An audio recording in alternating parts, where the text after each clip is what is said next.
commencer notre activité du 17 janvier, je présente les canevas de l'activité de ce matin. Premièrement, nous allons commencer par l'hymne national. Deuxièmement, nous allons présenter le pourquoi nous sommes réunis ce matin. En troisième lieu, nous allons donner la parole à la coordinatrice de notre plateforme Front Patriotique Mwanamboka. Elle va quand même nous présenter brièvement comment fonctionne, comment évolue notre plateforme. En quatrième lieu, nous allons présenter l'orateur de ce matin, à l'occurrence, Monsieur le Président Grace Eboué-Moutou. Et en cinquième lieu, le Président aura la parole. En sixième lieu, nous allons donner quelques questions aux participants qui pourront poser des questions au Président par rapport au thème de ces jours. Et en septième lieu, il y aura présentation de la commission de la plateforme Ponamboka ici à Kikwit. Ça sera fait par le président national.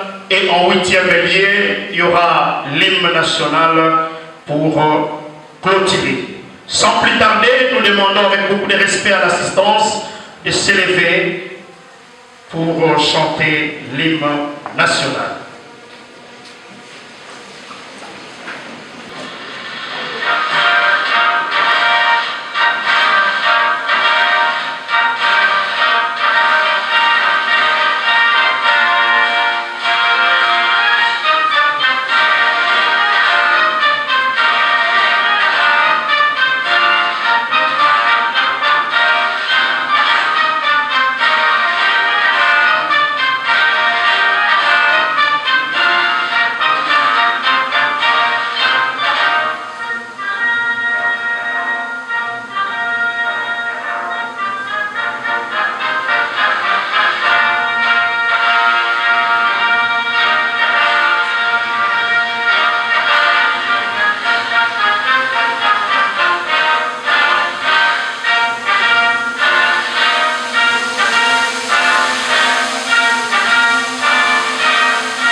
Merci beaucoup.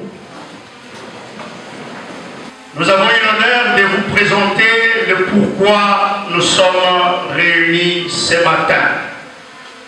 Si nous sommes là, c'est grâce à une vision d'encadrement national de la jeunesse portée par Messieurs Grace Eboué-Moutou. Une vision qui a été incarnée par la création de la plateforme citoyenne Front Patriotique Ponamboka.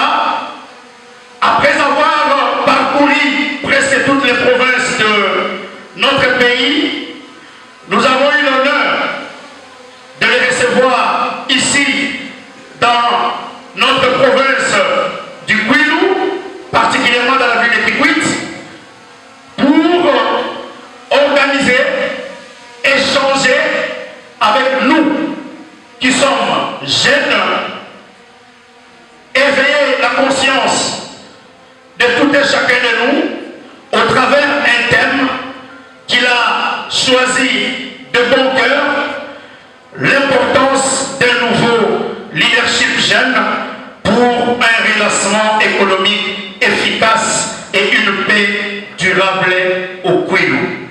Voilà pourquoi ce beau cadre a été l'endroit choisi par le président avec l'objectif de discuter ensemble avec vous, de vous présenter la vision afin qu'ensemble nous puissions adhérer à cette vision Ponamboka.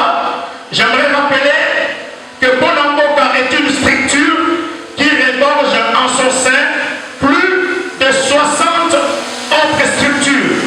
Donc c'est-à-dire nous qui sommes ici, si nous avons aussi de structures, pourquoi pas nous pouvons emboîter le pas ou entrer dans cette vision Ponamboka d'encadrement de la jeunesse. Je crois que lui-même, lorsqu'il prendra la parole, il va nous expliquer en détail le pourquoi nous sommes réunis ce matin. En troisième lieu, je crois que bon nombre d'entre nous ici, des fois, se posent des questions sur cette plateforme citoyenne Ponamboka. Nous allons humblement inviter la coordonnatrice nationale Marie-Emma, alias Maman Mapinga, lorsqu'elle va s'élever pour prendre la parole au nom de notre plateforme Ponamboka sous les acclamations de l'assistance, s'il vous plaît.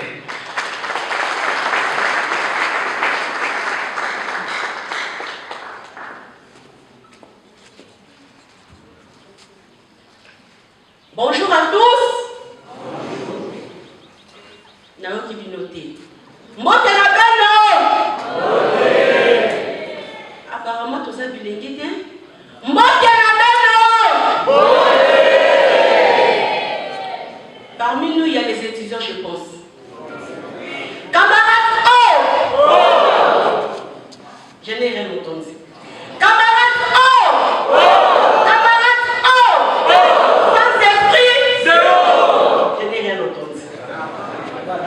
Je sais que les gens de la reine comprennent. Camarades, oh! Camarades, oh! Sans-esprit, zéro! Sans-esprit, zéro! Sans-esprit, zéro! On va pour nous-mêmes. Voilà. Je serai bilingue. Avant que je puisse commencer, vous comprenez que la journée d'aujourd'hui, c'est une journée commémorative, où nous sommes en train de célébrer notre héros Lumumba. Et je nous demande de nous mettre une minute de silence debout pour qu'ensemble, avec la population congolaise, nous puissions penser à ce grand messie.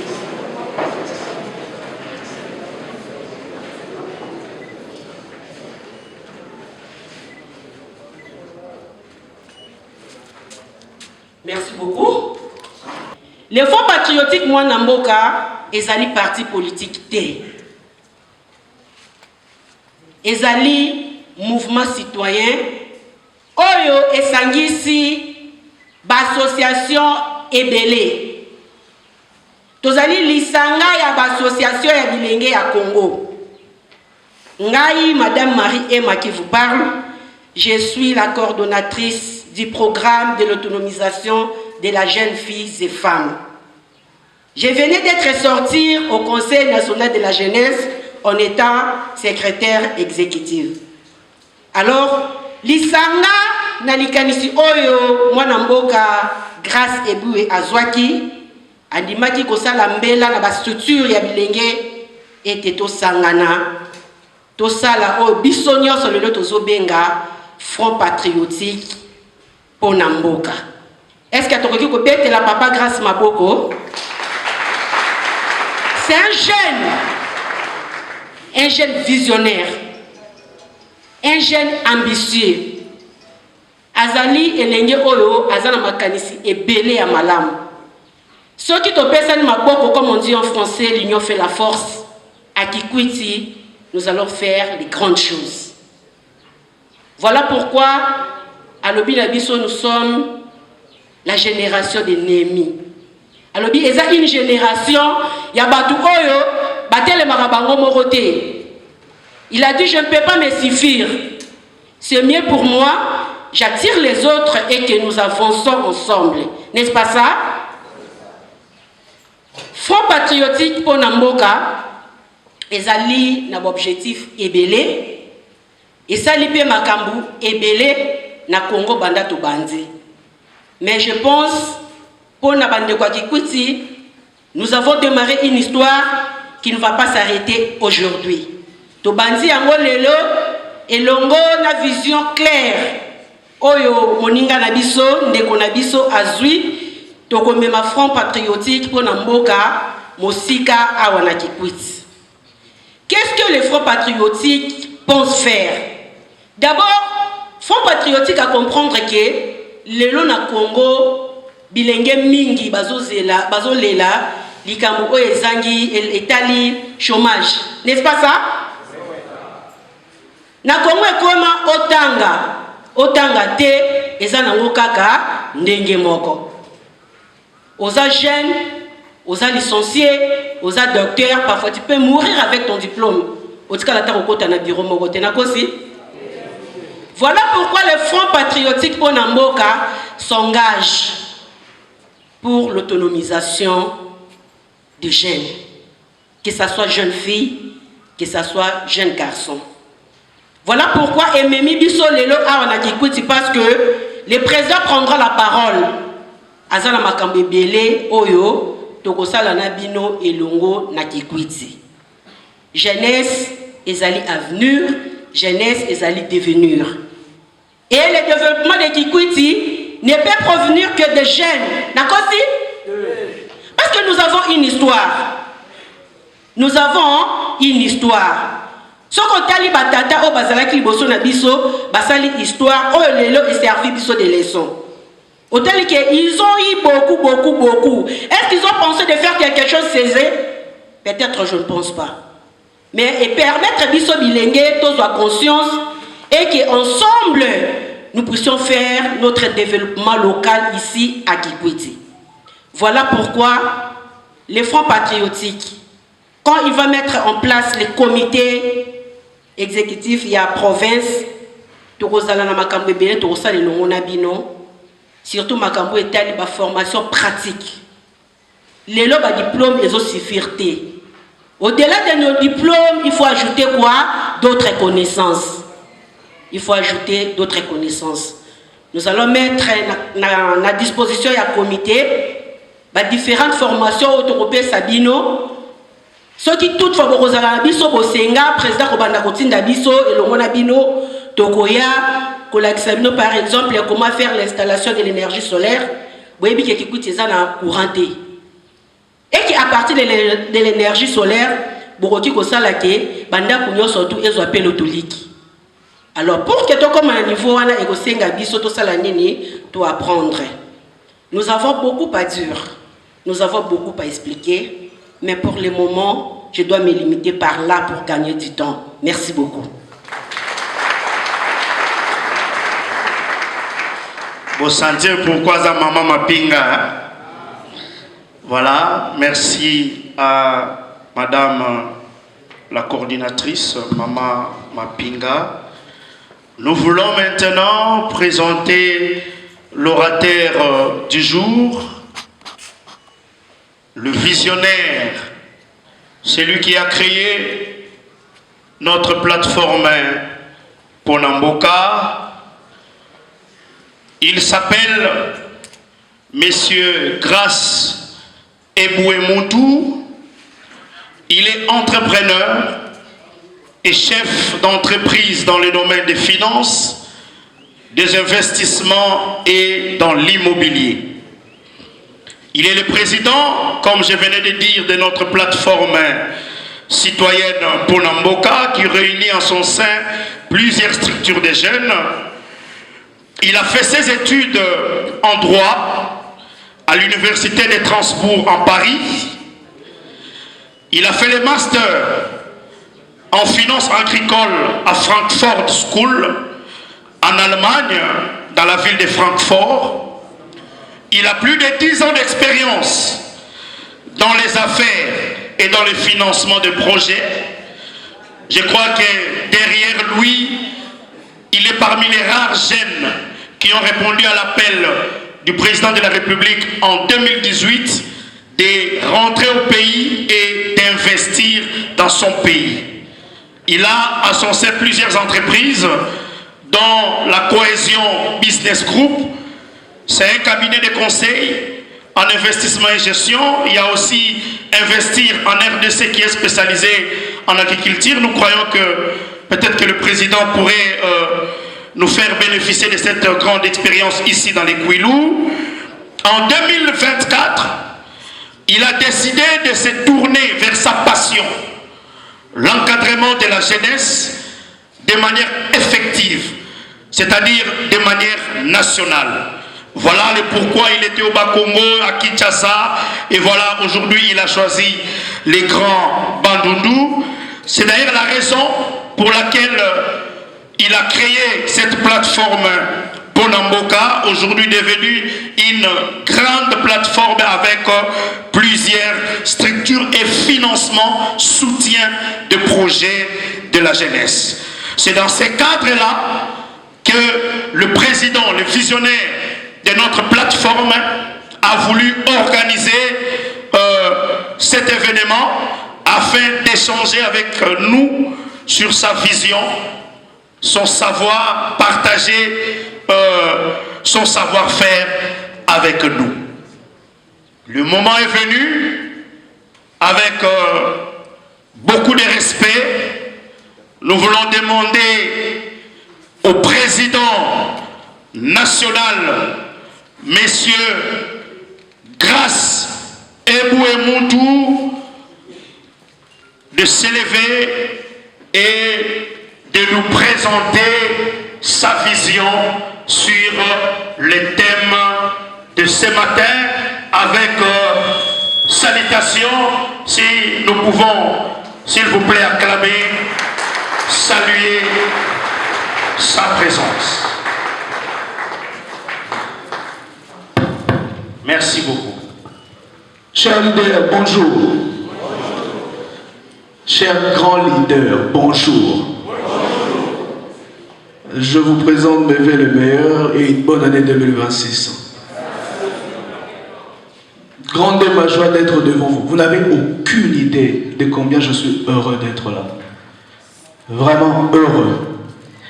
Je ne serai pas lent dans mes propos et je pense que je vais dire ce qu'il faudrait pour qu'on soit en mesure d'échanger juste par la suite. Et comme le disait maman Emma tout à l'heure, ce que nous voulons commencer avec Equity, vous n'avez pas idée de ce que ça va faire.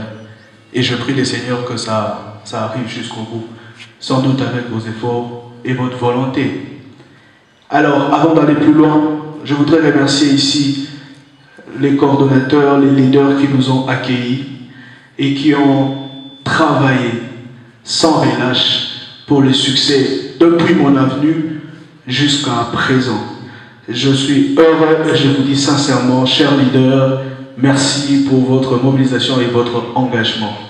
Et je voudrais surtout, la main sur le cœur, même si je ne sais pas mettre la main parce que j'ai le micro, mais voyez, croyez-moi, ma main est sur le cœur. Je voudrais remercier chacun d'entre vous. En ces jours de férié, vous avez accepté de répondre présent à cette invitation. Excusez-moi. Vous ne me connaissez pas pour certains, mais vous avez accepté de venir nous découvrir et de remplir cette grande salle. Quand j'ai vu cette salle en vidéo, je me suis dit, mais c'est chaud cette salle. Mais quand je vois cette salle remplie, je comprends que la jeunesse est encore déterminée au changement. La jeunesse est prête pour changer les choses. Est-ce que vous pouvez acclamer pour vous-même, chers leaders? Est-ce que vous pouvez vraiment acclamer pour vous-même? Ça démontre que nous sommes forts. Et ça nous donne la force de croire qu'on peut encore faire beaucoup de choses ensemble. Merci encore. Alors, pour commencer, on vous a expliqué, nous sommes en pleine tournée. Je ne voudrais pas revenir sur tout ce qu'ils ont déjà dit. Et notre tournée est nommée Génération Néhémie. Donc cette tournée est organisée par notre plateforme citoyenne Bonamboka.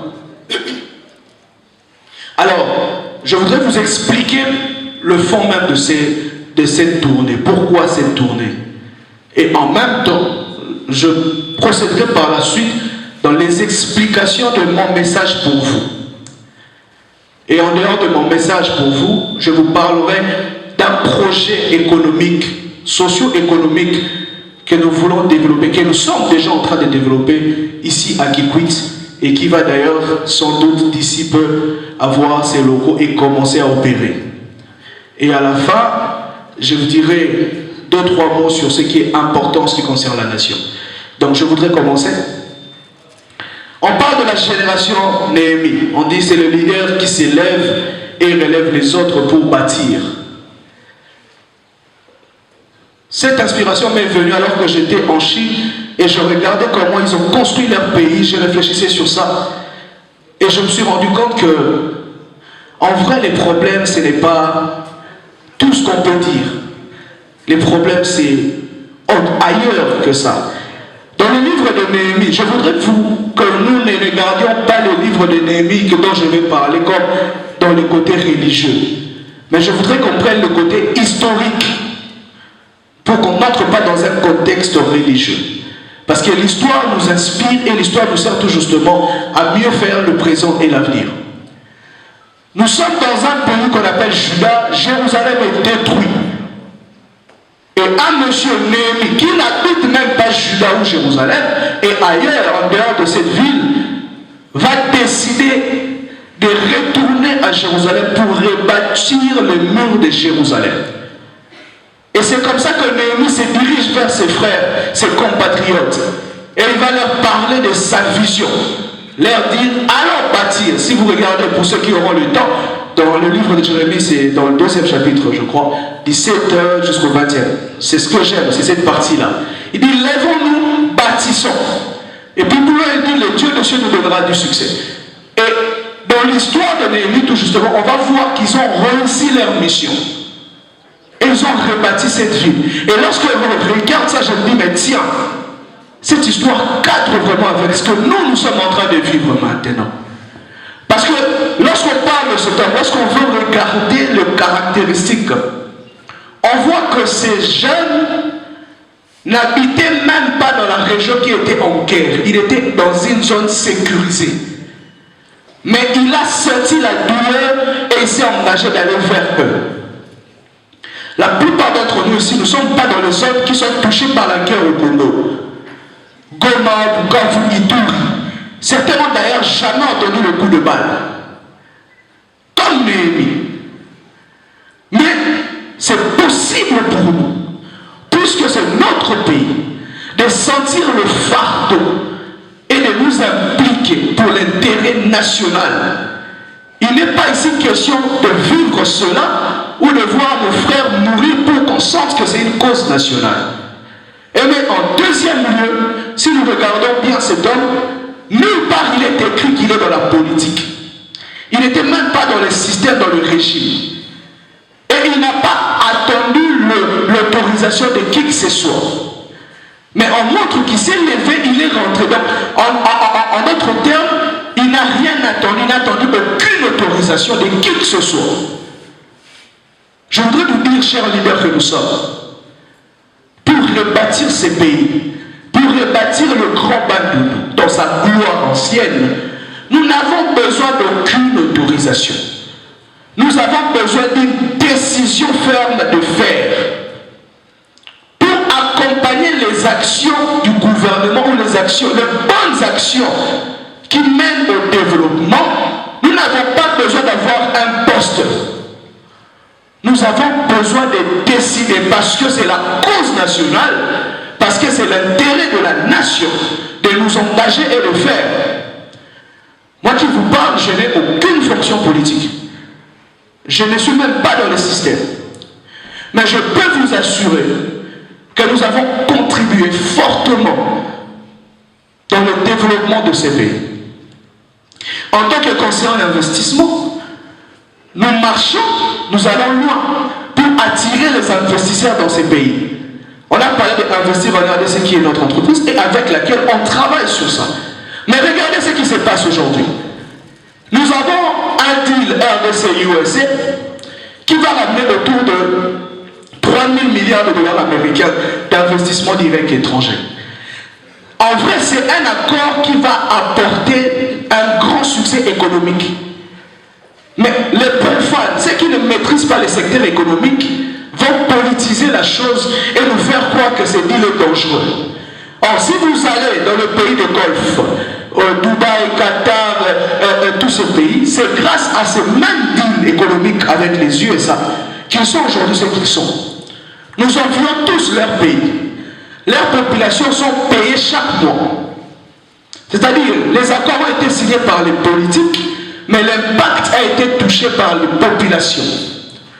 Et nous sommes aujourd'hui en face de tels deals pour notre pays. Mais qu'est-ce qu'on rencontre à l'extérieur? C'est une campagne de diabolisation. Les gens ne veulent plus que les investisseurs viennent en RDC. Le Rwanda qui nous attaque, les supplétifs rwandais qui sont des Congolais. Je suis en Chine, mes frères. Il y a 3 semaines ou 4 semaines, j'étais en Chine. Je parle avec un investisseur. Lorsque je lui dis que je lui parle pour la République démocratique du Congo, il me dit simplement comme ça, Congo, pof, pof, pof, pof. Mais ce n'est pas vrai. Est-ce que c'est partout qu'il y a la guerre? Non, je vous pose une question. Est-ce que c'est partout qu'il y a la guerre? Donc il y a des zones qui peuvent aujourd'hui connaître le développement. Mais l'image qui se passe à l'extérieur détruit l'image de la réalité. Maintenant, nous jeunes, est-ce que nous devons croiser les bras ou nous pouvons, chacun à son niveau, agir pour restaurer l'image? Parce que les investissements directs, ce sont les investissements qui aident un pays à se développer. Nous avons aujourd'hui le grand banc qui souffre d'un manque d'investissement. Est-ce que nous ne souhaitons pas que des contrats, des projets, des investissements viennent dans notre région? Parce que lorsque les investissements viendront, on trouvera des solutions à l'emploi. Les grands banques, pour ceux qui le connaissent, vous êtes ici, c'est vrai, depuis longtemps, mais moi j'étudie la province depuis très longtemps. Le Bandundu n'est pas qu'agricole. Dans le Kouilou, les Maïdom et les Kouambo ne sont pas que des provinces agricoles. Il y a un potentiel piscicole, minéré même. Il y a des minéraux énormes ici. Peut-être qu'on n'a pas encore commencé à exploiter. Mais c'est vrai qu'on ne peut rien envier. Mais comment on peut parvenir à attirer les investissements si nous nous croisons les bras? Combien de Congolais sont capables de fermer les yeux et d'imaginer Kikuti? Mais quand vous fermez les yeux, certains ici, vous imaginez Paris, vous imaginez Kinshasa. Quand vous voyez une photo, vous savez dire que ça c'est Paris, c'est New York. Parce que ces gens-là ont vendu l'image de leur pays, de leur région. Mais nous, on ne peut pas vendre l'image de Kikuti, l'image du Koulou. Est-ce que nous, on ne peut pas parler, nous les jeunes, là, on commence à parler, à motiver sur l'investissement à Kakobola? Parce que nous n'avons pas d'énergie. Qui est cet investisseur qui peut venir mettre une entreprise là où il n'y a pas d'électricité? Mais nous avons un barrage. Mais si nous n'en parlons pas, si les influenceurs, ceux qui sont dans les réseaux sociaux ici, ne prennent pas le temps de commencer à partager les images qui permettent à ce que les investissements soient attirés vers une région quelconque. Donc lorsqu'on parle d'une chambre de commerce, d'industrie et du Grand Bandundu, on veut dire qu'on veut maintenant promouvoir le Grand Bandundu et attirer les entreprises et les investisseurs. Et donc, la première des choses, c'est de commencer par travailler sur la promotion. Qu'est-ce que nous avons ici qui peut attirer les touristes? Travaillons sur ça. Et c'est comme ça que chacun de nous pourra être réuni pour rebâtir les murs de Kikuti, du Kouilou, de Kouambo, de Maïdom et de la RDC en général. C'est lorsqu'on va comprendre que nous devons cesser d'avoir un regard vertical vers le gouvernement. Le regard vertical, c'est-à-dire, on attend que tout vienne d'en haut. Mais il nous faut un regard horizontal. Cela voudrait dire que nous, on fait notre part, le gouvernement fait sa part, pourvu que le Congo gagne. Et c'est à ça que nous, leaders jeunes, nous devons aspirer. Il est vrai que certains disent qu'il n'y a pas d'opportunité, mais moi je vous dis qu'il y a des opportunités. C'est l'industrie. Ce n'est pas une entreprise, mais c'est un centre qui permet à ce que les investissements soient attirés vers une région quelconque. Donc lorsqu'on parle d'une chambre de commerce, d'industrie et du Grand Bandundu, on veut dire qu'on veut maintenant promouvoir le Grand Bandundu et attirer les entreprises et les investisseurs investisseurs. Et donc, la première des choses, c'est de commencer par travailler sur la promotion de notre région. Promouvoir les potentiels. Les potentiels ne sont pas que des potentiels matériels. Le potentiel, c'est surtout aussi les ressources humaines, les jeunes intelligents que vous êtes, les compétences que vous avez, les études faites. Et donc voilà pourquoi, au lieu de rester sur les mots, parce que moi personnellement, je n'aime pas rester sur les théories, nous préférons toujours joindre à nos mots les actes. Et donc, nous disons ici, nous ne sommes pas venus main vide. Nous sommes venus avec un projet clair, un projet consistant à créer une chambre de commerce qui va attirer les investissements. J'ai un réseau de Congolais qui sont originaires du Grand Bandundu, qui sont en Europe et qui ne savent même pas comment venir un jour. Ils ne savent pas où commencer. Lorsqu'ils vont sur Internet et qu'ils tapent Koulou, il n'y a rien. Lorsqu'on tape Kikout, il n'y a rien. Et certains ont peur de l'inconnu. Mais nous disons, cette fois-ci, c'est fini.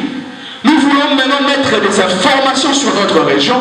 Nous voulons maintenant promouvoir ce qu'il y a ici pour attirer les entreprises, attirer les investissements.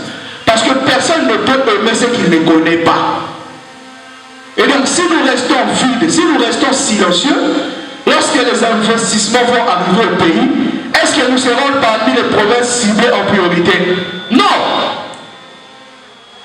Certaines provinces sont déjà mieux avancées. Et nous devons rattraper les pas. Voilà pourquoi je parlais de génération ennemie, mais j'ai précisément parlé au cours d'un relancement, d'une prise de conscience, chers leaders. Pour que nous soyons de cette génération qui ont contribué au relancement économique de cette province et de la région. Si la région se développe, c'est le Congo qui se développe. Et c'est de ça qu'il s'agit. Voilà pourquoi nous parlons de la génération Néhémie. Mais cela va commencer par qui? Cela va commencer par toi, par toi. Cela va commencer par le leader qui accepte. Voilà pourquoi, pour dire 2 mots avant de conclure, l'élément le plus important qu'il nous faut aussi, c'est le désir de changement.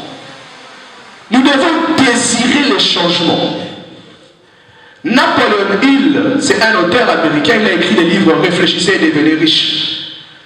Lorsqu'il parle du désir, il dit c'est une boule de feu qui brûle en toi, qui t'étouffe, qui te pousse à aller jusqu'au bout pour que tu te sentes bien. Si quelqu'un ici a un projet qui brûle comme une flamme en lui, c'est-à-dire qu'il y a un désir ardent que cela change. Il faut connaître ce désir de changement. Napoléon Hill, pour écrire le livre « Réfléchissez et devenez riche », il a pris 20 ans. Et pendant ces 20 ans, il était en train de questionner les hommes riches pour savoir quel était leur secret pour s'en sortir. Et c'est lorsqu'il a réuni tout le témoignage qu'il a conçu maintenant le résumé en un livre que je vous conseille de lire. Mais il dit quelque chose. Il dit la plupart de ces hommes riches ont été de pauvres, sont nés dans des familles pauvres et minables, dans des régions très reculées. Mais lorsqu'on regarde en eux, il y avait une boule de flamme. C'est-à-dire ces gens-là, au fond d'eux, ils s'est décidé de ne jamais revivre ce qu'ils ont subi. Parce que naître pauvre, ce n'est pas notre faute. Hein. Mais mourir pauvre, ça peut être notre faute.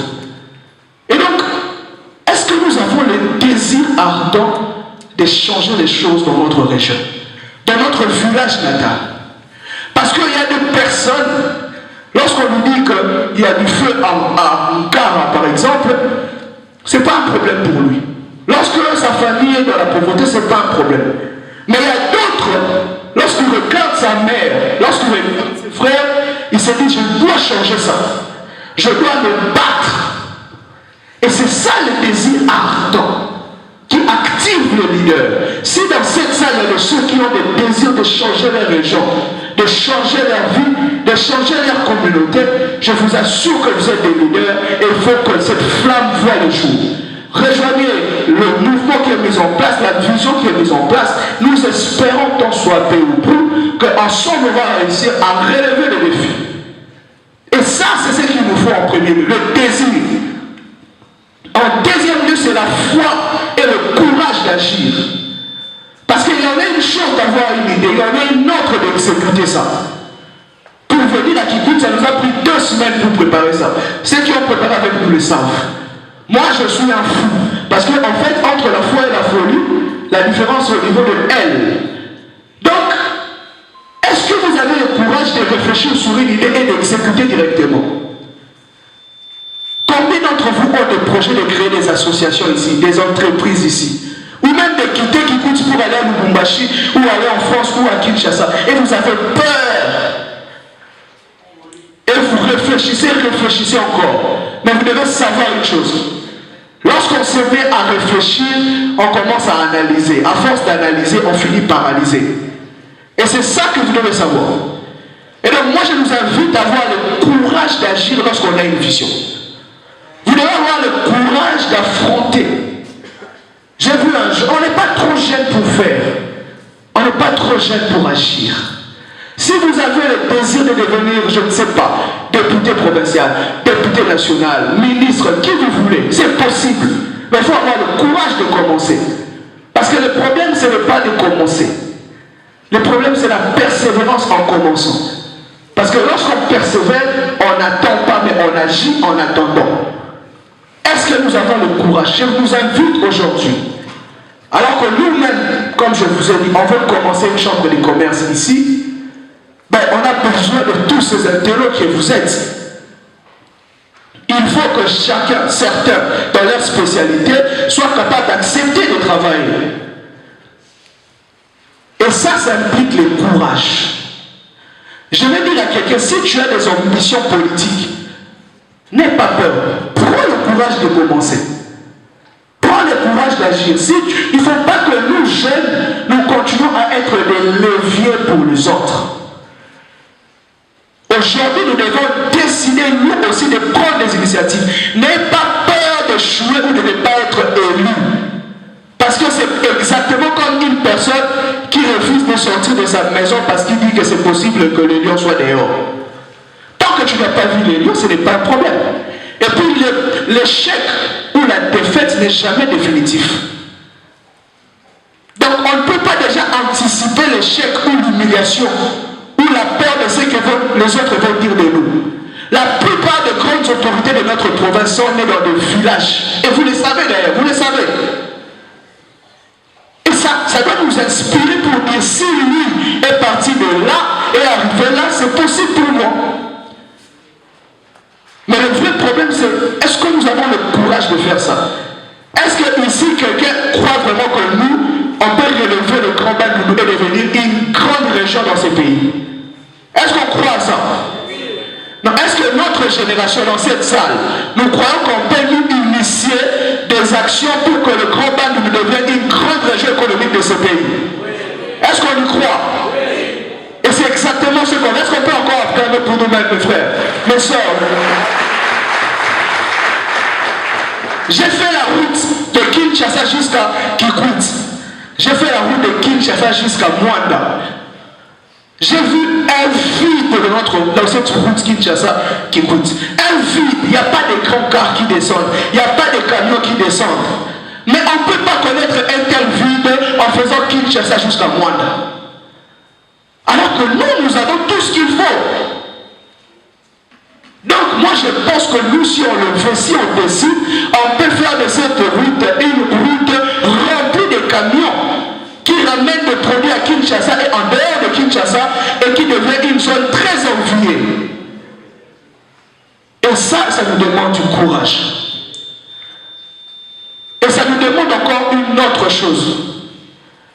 Chers leaders, mes frères, ça j'en parle parce que j'ai entendu quelqu'un le dire. Ça fait pratiquement 10 ans que je suis dans le business. Je commençais très jeune dans les affaires. Mais j'ai eu la chance de côtoyer des grands. Des grands m'ont aidé. Et je vais vous dire une chose, s'il vous plaît. Parce que j'ai entendu des gens le dire ici. Si vous voulez réussir dans les affaires ou dans le travail, la seule chose que vous ne devez pas faire, c'est de critiquer les gens qui ont réussi dans ce domaine avant vous. Si vous voulez entreprendre un réussir, il ne faut pas regarder ceux qui réussissent aujourd'hui comme des féticheurs, comme ceux qui sont allés dans le fétiche de toutes ces choses. Ça vous bloque. Parce qu'en fait, vous aussi, à votre tour, vous vivrez la même chose. Il y a des gens qui se battent sérieusement pour devenir ce qu'ils sont aujourd'hui. Et nous autres, d'ailleurs, on ne sait même pas les dire. Parce que moi, par exemple, si quelqu'un devait parier sur moi quand j'étais enfant, il n'aurait jamais parié que je serais un jour ce que je suis. Seuls les faibles ont la facilité de critiquer les efforts des forts.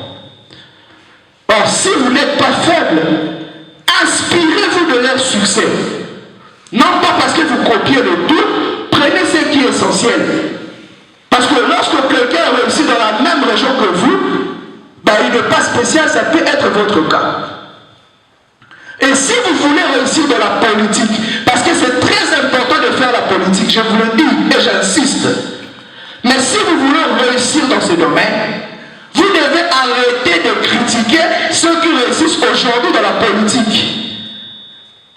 Nous devons arrêter d'attaquer les vieux, les ennemis politiques de cette région. Parce qu'en politique, on peut critiquer de manière qu'on appelle la critique constructive, autour du bilan, autour de ce qui est fait ou ce qui n'est pas fait.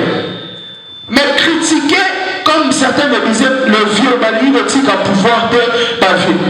Mais ces vieux-là, c'est qu'on oublie tous. Un jour, ils étaient des jeunes qui ont eu le courage de commencer. Des jeunes comme nous qui sont devenus des vieux. Et des jeunes comme nous là, on va un jour devenir aussi des vieux. Maintenant, dans leur parcours, il y a eu combien de gens avec eux qui avaient commencé la même carrière? Certains sont morts, certains ont échoué, certains n'ont pas eu de discipline, certains ont raté leur carrière. Mais eux sont arrivés jusque là où ils sont. En fait, en vrai, ce que nous devons faire pour notre région, c'est d'avoir l'humilité de reconnaître que dans une course qui avait plusieurs personnes, ces vieux-là sont restés. Et écouter, comprendre qu'est-ce qu'ils ont fait. Tirer le bon et rejeter le mauvais. C'est comme ça que nous, on pourra dire, si les vieux n'ont pas réussi à faire ceci, à faire cela, nous, on peut faire ça parce que notre vieux a dit qu'il y avait ça, il y avait ça. Mais si nous jeunes, on veut se mettre dans une position de bagarre, pour dire, il y en a dans le vieux, tout soit petit, vous vous trompez. On va aller nulle part. Nous voulons être une jeunesse qui veut changer les choses, mais pas une jeunesse rebelle, mais plutôt une jeunesse stratège. Une jeunesse qui est stratégique. J'imagine une telle conférence, mais on invite les vieux qui sont nos tables ici pour parler. Et qui nous expliquent, et qui nous parlent de leurs expériences, et qui nous transmettent la sagesse. Vous imaginez ce que ça peut nous inspirer, nous? Donc je nous invite, chers leaders, à changer notre regard vis-à-vis de ceux qui réussissent avant nous. Nous voulons changer les choses, mais nous allons le faire avec la sagesse de vieux et le courage et l'énergie des jeunes. Et c'est comme ça qu'on va pouvoir changer. Et c'est seulement comme ça qu'on va le faire. Et en deuxième lieu, et c'est là que je veux chuter, je nous appelle à la conscience nationale. Nous sommes certes à Kikwit, mais notre nation, en cet instant-ci, est cible de plusieurs campagnes, et à l'intérieur du pays, et à l'extérieur du pays. Nous, leaders que nous sommes, nous ne devons pas regarder les individus, nous devons regarder la nation. Parce que si la nation disparaît aujourd'hui, nous cessons d'exister. Les efforts qui sont consentis, nous sommes en pleine guerre dans ce pays. Moi, j'ai perdu beaucoup d'argent dans le projet agricole au plateau de Batéké à cause de mon bondo. Beaucoup ici n'ont même pas senti ça, je vous en parle. Et mes équipes le savent. Beaucoup d'autres ont perdu des investissements à Goma, à Bukavu. Et la guerre n'a jamais été quelque chose de bon pour nous. Mais nous sommes dans une démarche qui va aller vers la conclusion définitive de cette guerre. par des accords stratégiques. Il y a néanmoins des politiques qui nous font croire que cet exercice d'accord sont mauvais ou sont néfastes contre le pays. Mais moi je voudrais vous dire ici pour qu'on réfléchisse ensemble et qu'on soit rationnel. Si aujourd'hui le président en place, le président Tshisekedi, réussit à finaliser avec la guerre et qu'on passe définitivement avec la fin de cette guerre, est-ce que le président qui viendra après lui aura encore à s'occuper de la guerre? Mais non! Parce que dorénavant, il va prendre le budget alloué aux infrastructures, alloué à autre chose. Chacun doit avoir une mission précise dans la destinée d'un pays, d'une nation. Abraham Lincoln aux États-Unis a aboli l'esclavage. Mais des siècles après lui, on se rend compte que nous avons aujourd'hui des ministres noirs jusqu'à un président noir. Mais à l'époque où Abraham Lincoln était en train de prendre cette décision, il y avait des combats contre lui. Mais est-ce qu'aujourd'hui, cette décision n'a pas sauvé les États-Unis? Moi, je pense que nous, ce que nous devons faire, nous devons plutôt réfléchir sur tout ce qui va apporter le succès, non pas à un individu, mais à la nation. Et si le problème c'est lié à qui va avoir la gloire de finir la guerre, moi je vous dis, nous devons choisir la nation. C'est même pour ça que nous on s'appelle Bonamboka. Même ce que nous faisons ici, mes proches le savent, nous avons zéro financement. Et depuis que nous avons commencé, parce qu'on s'est dit une chose, nous les jeunes on nous regarde comme des mendiants, comme ceux qui recherchent toujours à impressionner les grands afin de soutirer l'argent. Mais si on veut changer ça, on doit commencer à nous efforcer d'agir par nos propres efforts. Et c'est ce qu'on s'efforce de faire depuis. C'est seulement comme ça qu'on peut changer le paradigme. Mais pour qu'on réussisse, il faut qu'on soit plusieurs à être capables de se soutenir. Maintenant, ces groupes d'études, on peut aussi créer des groupes économiques.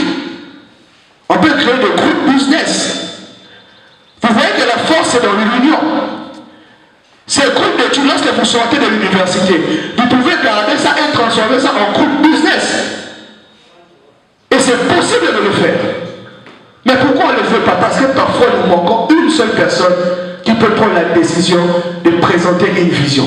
Or, Néhémie ici a pris la décision et il est allé le présenter aux autres. Et moi aujourd'hui, avec mon équipe, nous avons pris la vision Génération Néhémie, nous sommes venus vous la présenter. À vous d'accepter cela et d'agir pour que nous tous ensemble, qu'on soit des leaders qui vont impacter cette génération. Que Dieu vous bénisse, que Dieu bénisse la démocratie du Congo. Merci beaucoup.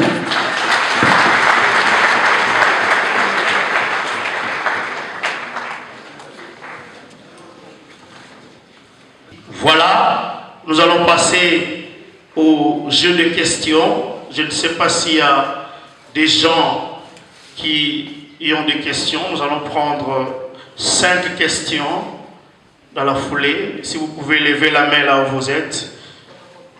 Devant vous, c'est Maître Kimouza Zobidi Lajak. J'ai quelques préoccupations. Dans la première, touche à votre thème. Pourquoi vous avez christianisé les thèmes alors que nous sommes dans un état laïque, là où il existe le musulman qui croit au Coran, il existe le vrai Bantou qui croit à des traditions, des bouddhistes et j'en passe. Et comme nous nous retrouvons dans cette optique du christianisme précisément, je m'en vais automatiquement au chapitre 2, verset 3. Donc là, c'est Néhémie qui parle. Que le roi vive éternellement. Voilà, c'est 5, pardon. Et j'ai répondu au roi, si le roi le trouve bon et si ton serviteur lui est agréable, envoie-moi à Juda, vers la ville de sépulcre de mes pères, pour que je la rebâtisse. Dans ce verset, on se tend que Néhémie, avant de se déplacer, il avait demandé l'autorisation à son roi. Donc, de même avec vous, je présume qu'avant de venir ici, vous avez demandé l'autorisation au président de la République. parce que nous ne sommes plus dans une monarchie. Maintenant, je touche...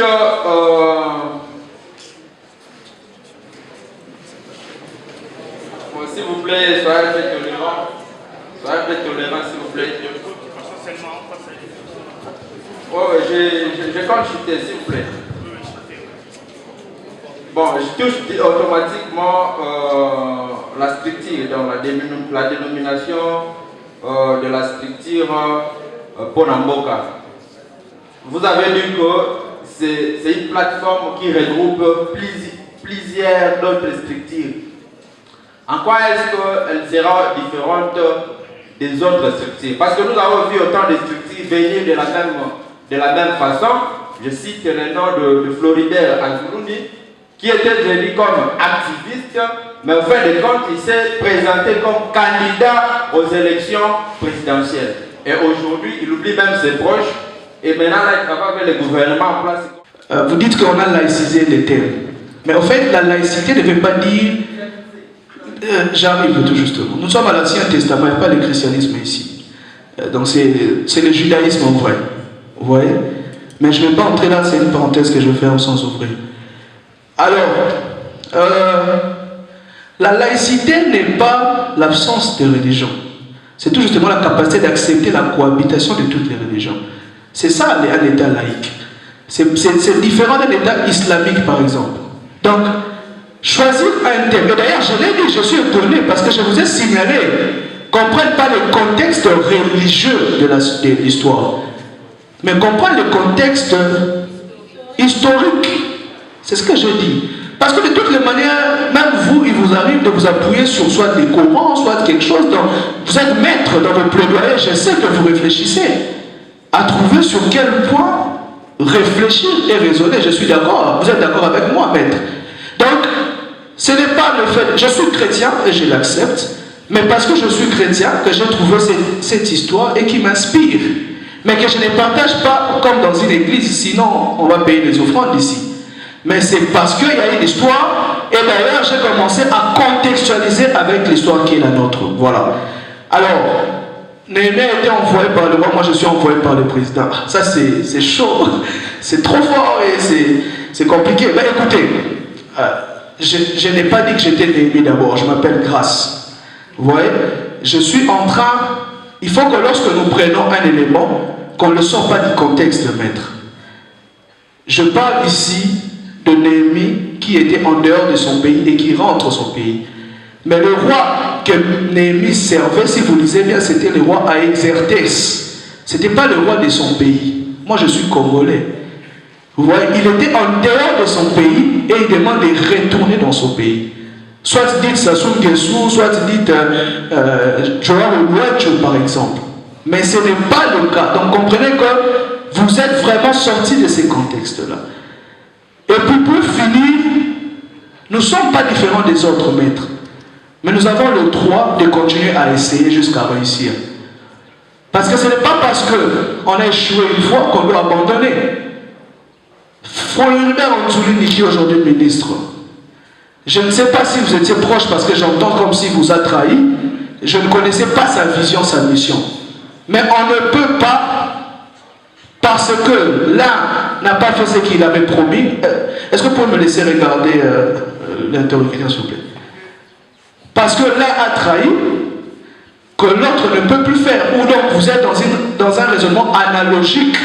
Vous dites que nous sommes similaires aux autres. Donc moi je dis ceci.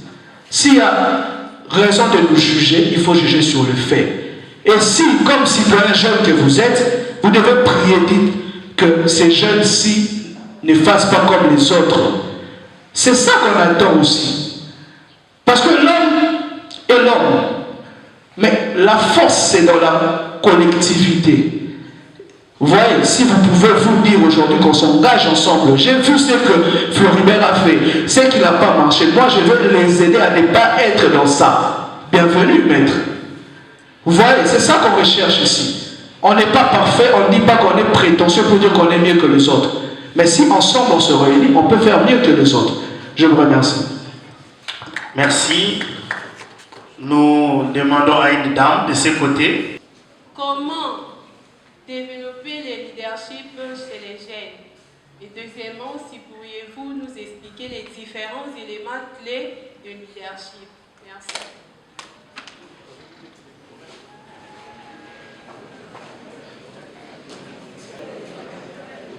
Merci beaucoup. Donc on va répondre ça en une fois, comme ça marche un peu ensemble. Comment développer le leadership chez les jeunes? Je peux dire que c'est tout justement en faisant ce que nous sommes en train de faire ici, en partageant les expériences. Vous savez, il y a un auteur que j'aime beaucoup qui dit il y a des choses que tu sais que tu ne sais pas, mais il y a aussi des choses que tu ne sais pas que tu ne sais pas. Ouais, c'est-à-dire, tu sais peut-être toi-même que je ne sais pas conduire une voiture. Ça, tu sais que tu ne sais pas. Ouais, mais il y a des choses que tu ne sais même pas que tu ne sais pas. Ça, c'est dans la dimension de l'ignorance. Mais dans les choses qu'on ne sait pas, pour apprendre ça, c'est tout justement dans ce genre de milieu. Lorsqu'on vient rencontrer ce qu'on appelle des nouvelles informations qui affectent notre subconscient et nous permet de nous mettre à jour. Platon parle d'ailleurs de la théorie de la caserne noire. L'homme qui est dans une caserne noire, lorsqu'il sort vers la lumière, il a peur de la lumière, il préfère retourner dans les ténèbres. Et ça nous arrive parfois quand on est dans la maison et qu'on sort, on a la lumière, on veut racheter. En fait, on parle de l'ignorance. Et le leadership, en vrai, on est leader. Mais on peut aussi devenir leader. Donc si vous sentez que parfois, je donne un exemple, quand vous êtes à l'école, on vous choisit chef de classe souvent. Quand vous êtes avec des amis, c'est vous qu'on appelle pour trancher un débat. Et dans les quartiers, quand il faut qu'il y a besoin de cotiser pour quelque chose, si c'est toi, on dit soit les arrêts de paix sans bomo, soit les arrêts de paix sans témoin. Ce sont déjà des signes qui montrent qu'il y a en lui le don de leadership. Maintenant, ces dons-là peuvent se développer par soit des livres ou les fréquentations des grands leaders. Maintenant, on peut aussi naître sans être né leader, mais on peut le devenir aussi. Et ça aussi, c'est quand on désire, on se dit, je vais être bon si un jour devant parler dans une grande foule. Comment on fait? Je commence à apprendre. Comment on fait jusqu'à ce que vous allez arriver. Donc la conclusion, c'est dans l'apprentissage qu'on peut devenir grand leader. Voilà. Voilà, mais voilà, il y a un homme de ce côté. Nous allons prendre la troisième question. Voilà. Merci beaucoup, monsieur le modérateur, pour le droit au chapitre. Mon nom, c'est Moïse Ikabangaba. Je suis étudiant en deuxième licence en fac de droit à la prestigieuse université de Kikwit. Monsieur le conférencier, j'ai minutieusement suivi votre laïus. Et c'était vraiment pathétique et méribolant. Alors, ma préoccupation est la suivante. Veuillez nous parler d'une manière logoréique ou lapidaire sur les actions concrètes que la structure Bonamboka a déjà réalisées pour le développement intégral de la jeunesse congolaise. Je vous remercie.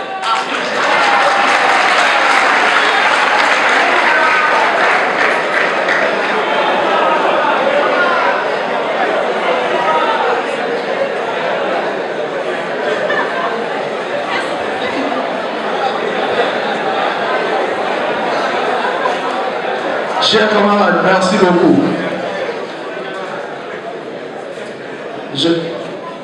Je comprends, les juristes, quand ils sont présents, doivent sentir.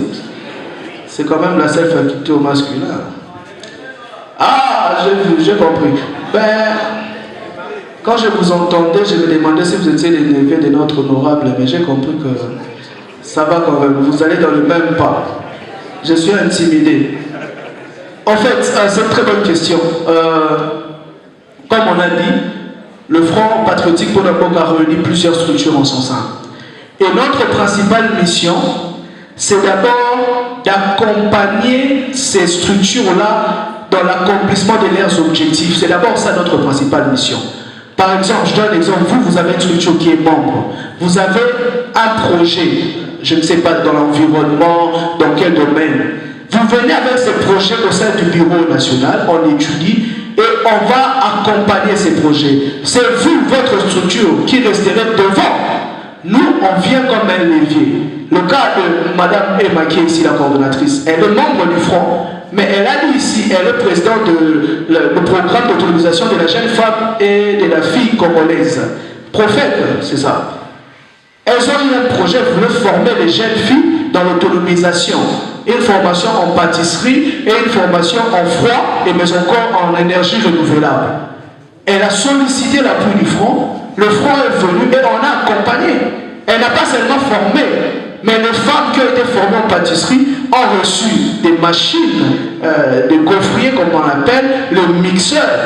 D'ailleurs, dernièrement, elle m'a envoyé un message d'une femme qui nous remerciait, qui nous bénissait parce qu'aujourd'hui, elle fait vivre sa famille derrière ça. Mais le programme était resté prophète. Ce n'était pas Paul Namboka. Vous voyez, les camarades? Donc, c'est-à-dire, le front, Paul Namboka est d'abord un levier pour ses structures membres. D'abord. Et par la suite aussi, il peut maintenant agir dans le financement et dans la facilitation. Par exemple, vous êtes aujourd'hui dans un projet business et que vous souhaitez un soutien. Nous, on peut vous accompagner, par exemple, comment aller vers le FPI, comment aller vers les partenaires financiers. Nous avons d'ailleurs accompagné les structures membres à apprendre comment légaliser leurs structures, parce qu'il y a des associations qui n'ont même pas les documents. Donc notre grand travail s'est fait d'abord au niveau des associations membres. Et les associations membres vont relayer à leurs membres. Et c'est comme ça qu'on impacte. Et c'est même ça la mission d'une plateforme. Maintenant, si vous demandez en tant qu'individu, qu'est-ce que j'ai fait, là, on risque de rester ici pendant longtemps. Donc voilà un peu. Je suis Marceline Kalonjito, étudiante en L1 entrant en médecine à l'université des Quits et en même temps jeune reporter de la plateforme Report Equity. J'aimerais poser ma question, ça a une liaison entre la structure, je ne sais pas si c'est la structure ou juste un mouvement, que la dame travaillait pour, qui accompagnait les jeunes filles et femmes. À Kikwit, il y a certaines jeunes filles, plusieurs disons, qui ont des rêves, qui ont des projets, des ambitions, mais il y a une chose qui leur retient, la peur. Je ne sais pas si je peux dire ça, la peur ou la honte. Maintenant, comment pourriez-vous faire pour éliminer la peur, faire mourir la peur dans une jeune fille ou juste un jeune? Et la deuxième question, elle est basée sur la jeunesse en général. Ici, nous ne sommes pas, je peux dire, nous ne sommes même pas la moitié des jeunes de la ville de Kikwit. Et comment feriez-vous pour attendre ceux qui ne sont pas ici? Parce qu'il y a certains jeunes aussi qui ont des projets, qui cherchent l'appui. Et comment feriez-vous pour les atteindre? Voilà un peu. Merci beaucoup, chère Marceline. Je pense que votre question a son sens d'être posée parce qu'aujourd'hui, en République démocratique du Congo, la plupart des jeunes filles n'ont pas le courage parfois de s'exprimer devant les gens. C'est d'ailleurs ce que j'ai constaté. Nous sommes dans une salle où nous avons des filles, où nous avons des hommes. Et le constat est que même si la jeune fille a une question à poser, elle se réserve. Je ne sais pas pourquoi elle se réserve. Elle se réserve parce qu'elle a peur qu'on puisse se moquer d'elle. Elle a peur de parler devant les gens. Elle a peur de s'exprimer. Elle a peur, ainsi de suite. Voilà pourquoi je voulais nous motiver. Parce que nous sommes aussi les motivatrices des jeunes filles.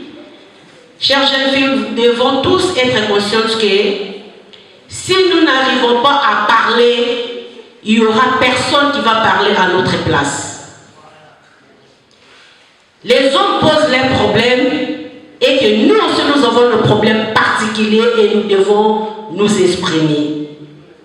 Voilà pourquoi dans cette allure et que dans la vision qui sera mise en place en partant du comité provincial, on va mettre en place les différents types de formations, même en ce qui concerne les renforcements des capacités de jeunes filles par rapport à comment parler en public, comment présenter quelque chose. Merci beaucoup en art oratoire pour que nous puissions comprendre que nous avons aussi une part de responsabilité. Alors, par rapport au projet, nous avions dit qu'il y aura le comité provincial qu'on va vous présenter incessamment par le président national. En partant de ce comité, tout ce que vous aurez comme projet, vous allez passer au niveau du comité provincial. Et en partant de ça, nous allons nous organiser ensemble avec le bureau national pour comprendre comment accompagner, comment sensibiliser, comment faire connaître certaines choses aux jeunes filles ainsi qu'aux femmes. Parce que vous avez parlé, comment est-ce que d'autres jeunes doivent comprendre? Ici dans la salle, nous devons comprendre que nous sommes tous les ambassadeurs. Nous sommes tous les ambassadeurs. Ce que nous sommes en train de suivre ici, ne gardez pas ça pour nous-mêmes. Il faut que Panzali solo. Panzali solo est un front patriotique pour Namboka. Dire aux autres personnes, aux structures de pouvoir venir s'enregistrer, de pouvoir venir s'adhérer au front patriotique pour que nous puissions marcher ensemble. Ce que nous avons fait aujourd'hui, ce n'est pas la dernière activité. D'ailleurs, nous avons commencé une liste et cette liste va nous amener encore plus loin jeudi. Je commence d'abord à remercier le conférencier pour les soucis prises de la jeunesse de Kikwit pour cet bel événement, pour venir nous parler du leadership et autres. Ma question est celle-ci. Vous nous avez parlé de la Chambre des commerces.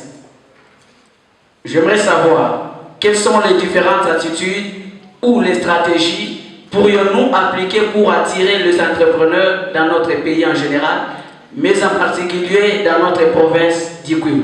Merci beaucoup.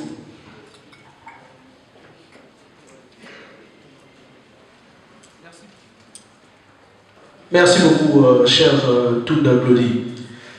Votre question elle est très pertinente. Alors, j'ai réfléchi sur ça depuis un moment. C'est vrai que je ne peux pas dévoiler toutes les stratégies, d'autant plus que la Chambre des commerces aussi va développer des stratégies pour attirer les investissements ici au Kwilu et surtout dans la grande région du Grand Bandundu. Maintenant, les stratégies très simples que chacun de nous peut faire, d'abord, il faut savoir une chose, c'est qu'on peut promouvoir sa région sans avoir besoin que derrière ça nous rapporte l'argent. Vous voyez? Moi, en tant que conseiller en investissement apporteur d'affaires, quand je sors de mon pays, je vais en Chine, par exemple, pour chercher un investisseur. Quand il revient au pays et qu'il investit, je gagne quelque chose. Vous voyez la différence? J'en gagne. C'est mon business, c'est mon travail. Maintenant, vous pouvez aussi en faire un business. Devenir vraiment un... Maintenant, ça vous demande une formation, un carnet d'adresse, un passeport, savoir sortir du pays. C'est tout un travail que vous pouvez faire. Parce que moi aussi, on m'a formé pour être là où je suis. Mais pour simplement promouvoir sa province, c'est d'abord aujourd'hui par un canal simple des réseaux sociaux. Vous voyez?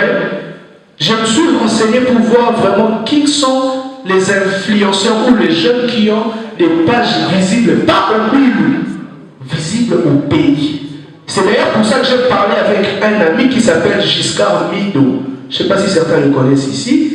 Il a une école de formation en digital marketing, DigiSchool, et c'est parmi les grands d'ailleurs gestionnaires de pages ou de digital marketing au pays. Je lui dis, est-ce que si je t'invite chez moi au Kwilu, tu vas passer 2 semaines à Kikwit pour former les jeunes à devenir des managers comment on les appelle, les community managers, tout ça. Est-ce que tu peux venir le faire? Il m'a fait un défi, c'était abordable. Parce que je me suis dit, si nous devons vendre notre région, il faut d'abord commencer par former des jeunes qui seront capables d'avoir des pages de chaînes qui touchent l'international.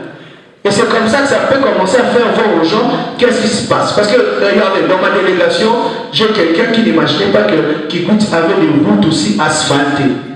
Mais pourquoi on ne voit pas ça? Parce qu'on n'a pas... un système de campagne organisé pour vendre notre province.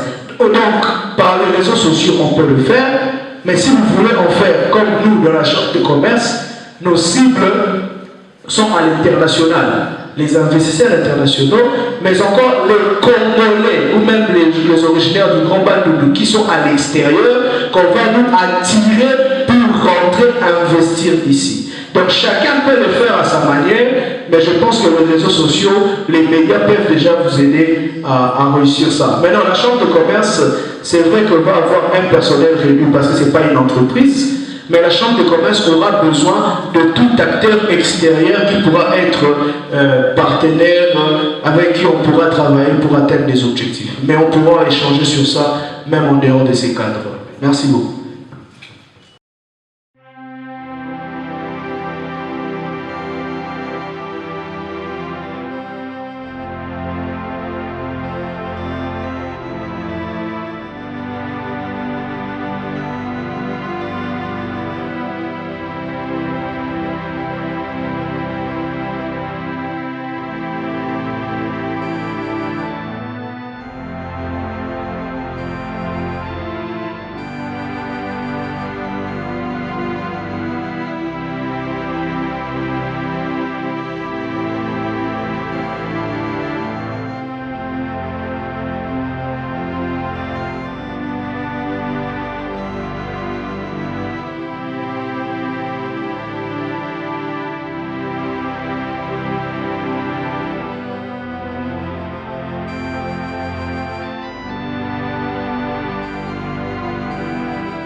Nous signalons la sortie du président national.